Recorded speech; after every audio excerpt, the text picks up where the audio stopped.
ঋণ করে যে দেশটা বইরাটা শুন দে দে হে হুজ করে তোর বড় ভাই কো এই ঋণ পিন মানে কি বাদি মানে একবার চিন্তা করে দেখছুন হ্যাঁ ওই চিন্তা কি তোর না আমার?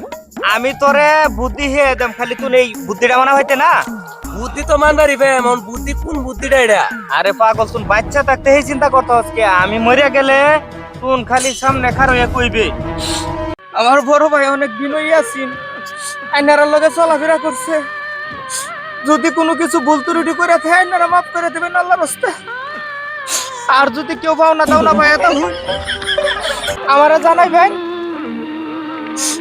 আমি দিবার চিন্তা করবাম, চেষ্টা করবাম। খালি একটু কান্না সুরে এই কথাটা কইবে, এটা কইবে না। এটা তো কইবার ভাই আমি এটা কইলে ঋণ মাফ হয়ে যাবো তো মাফ হইলে হোক না হইলে না হোক, পরে তো আর কেউ চাইয়া পাইতো না।